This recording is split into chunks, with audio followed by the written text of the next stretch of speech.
Hello friends, welcome to Srikanna TV. నేను మీ శారద. ఈ రోజు వంటకం ఆల్ టైమ్ బెస్ట్ కర్రీ వంకాయ ఎండ్రాయిల్ కూర. కూరల రాజు ఎవరంటే వంకాయ.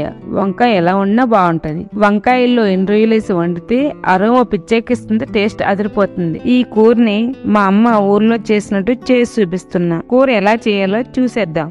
ఒక అరకిలో లేత వంకాయలను తీసుకుని ఒక గిన్నెలో వాటర్ పోసుకొని దాంట్లో ఉప్పు వేసుకోవాలి. ఉప్పు ఎందుకు వేసుకోవాలంటే కట్ చేసిన వంకాయలని నల్లబడకుండా ఉప్పు వేసుకోవాలి. వంకాయల్ని చిన్న ముక్కలుగా కాకుండా పెద్ద ముక్కలుగా కాకుండా మీడియం సైజులో కట్ చేసుకోండి. ఇలా కట్ చేసుకున్నాక ఈ కూరకి 2 ఉల్లిపాయలు తీసుకున్నా, చిన్న ఉల్లిపాయలు కదా 2 తీసుకున్నా, పెద్దదైతే 1 సరిపోద్ది. ఉల్లిపాయలని ఇలా సన్నగా నిలువుగా కట్ చేసుకోండి. పచ్చిమిరపకాయలు కూడా ఒక 6 తీసుకుని కట్ చేసుకోండి. ఈ విధంగా ఇలా కట్ చేసుకుని పక్కన పెట్టుకోండి.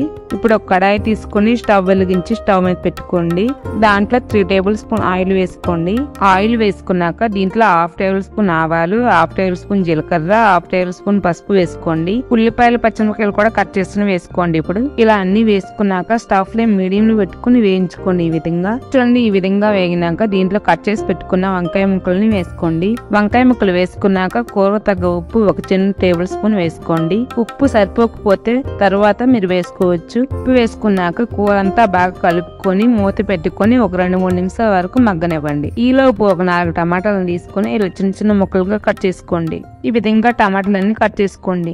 ఇప్పుడు వంకాయలపై మూత తీసుకుని అంతా బాగా కలుపుకోండి. ఈ విధంగా వంకాయ ముక్కల్ని ఈ విధంగా జరుపుకొని సెంటర్ లో టమాటా ముక్కలు వేసుకోవాలి.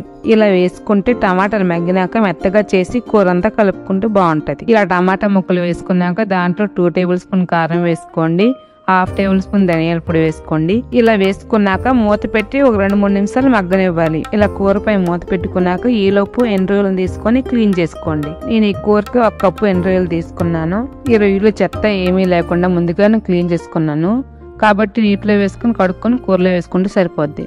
ఇప్పుడు కూర పైన మూత తీసి టమాటా ముక్కలను ఈ విధంగా మెత్తగా స్మాష్ చేసుకుని కూర అంతా కలుపుకోవాలి. ఈ విధంగా ఇలా కూర అంతా బాగా కలుపుకున్నాక దీంట్లో మనం కడిగి పెట్టిన ఎండ్రాయిల్ ని వేసుకోవాలి. రొయ్యలు వేసుకొని ఈ విధంగా బాగా కలుపుకోవాలి.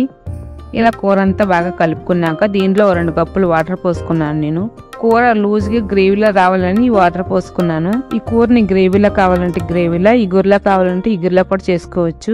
మీకు ఎలా ఇష్టం ఉంటే అలా చేసుకోవచ్చు. ఈ కూరని అయితే మా అమ్మ చేసినట్టు చేస్తున్నా. ఇలా అయితే అన్నంలో కలుపుకోవడానికి బాగుంటది అనమాట. వాటర్ పోసుకున్నాక కూర అంతా బాగా కలుపుకొని మూత పెట్టి స్టవ్ ఫ్లేమ్ సిమ్ లో పెట్టుకుని 2-3 నిమిషాలు మగ్గనివ్వండి. ఇప్పుడు కూర పైన మూత తీసి చూస్తే వెంటనే ఆకలేస్తుంది, వాసన గమ్మరిస్తుంది, అంత బాగుంటది. కూరని ఈ విధంగా కలుపుకున్నాక దీంట్లో ఒక 1/2 table spoon garam masala powder వేసుకోండి. గరం మసాలా పౌడర్ వేసుకున్నాక ఒక 1/2 మినిట్ వరకు స్టవ్ ఫ్లేమ్ సిమ్ లో పెట్టుకుని కలుపుకోండి. ఈ విధంగా ఫైనల్ గా కొత్తిమీర వేసుకొని స్టవ్ ఆఫ్ చేసుకోండి.